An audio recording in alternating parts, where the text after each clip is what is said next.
જય દ્વારકાધીશ. આજથી પ્રારંભ થઈ રહ્યા છે 4 નવરાત્રિ પૈકીની નવરાત્રિ ચૈત્ર નવરાત્રિ. લોકો 2 દિવસ અગાઉ નવરાત્રિના મંદિરની આગળ કે ધાર્મિક જગ્યા પર જવારા વાવીને માટીની અંદર અને એક પાણીનો ઘડો મૂકી ઘટ સ્થાપના કરે છે અને નવરાત્રિ દરમિયાન માતાજીની ભક્તિમાં લીન થઈ જાય છે.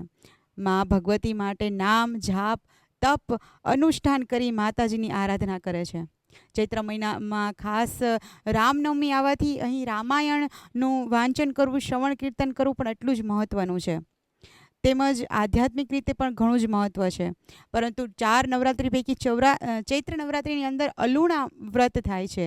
લૂણ એટલે કે મીઠું, આમ અલુણા વ્રત એટલે કે ચૈત્ર નવરાત્રિ દરમિયાન લોકો 1 દિવસ, 3 દિવસ, 5 દિવસ નવરાત્રિ દરમિયાન અથવા તો આખો મહિનો મીઠું ભોજનની અંદર લેતા નથી. મીઠું ખરીદવામાં પણ આવતું નથી. જાણીએ કે આ અલુણા વ્રત શું છે. અલુણા વ્રત એટલે કે મીઠું લેવામાં આવતું નથી. એક ધાર્મિક મહત્ત્વ જોઈએ જો આ અલુણા વ્રત પાછળ, તો પૌરાણિક કથા જે જોડાયેલી છે. શિવજીને જે વાતથી અજાણ હતા કે પાર્વતીજી દ્વારા ગણપતિ અને ઉષા એમ 2 ઉત્પન્ન બાળકો કરવામાં આવ્યા હતા. અને શિવજી અજાણતા જ જ્યારે ગણપતિનું શીશ ઉડાડી દે છે ત્યારે ઉષા ગભરાઈને મીઠાની કોઠડીની અંદર સંતાઈ જાય છે અને ઓગળી જાય છે.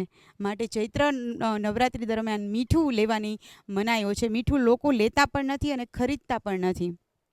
આમાં અલુણા મહત્ત્વનું જો વૈજ્ઞાનિક દ્રષ્ટિએ મહત્ત્વ જોઈએ તો આ માસ દરમિયાન તડકો અને ગરમી વધુ પડે છે અને મીઠું જે છે જે કફનો પ્રમાણમાં વધારે છે અને પસીનામાં જે વધારો કરે છે.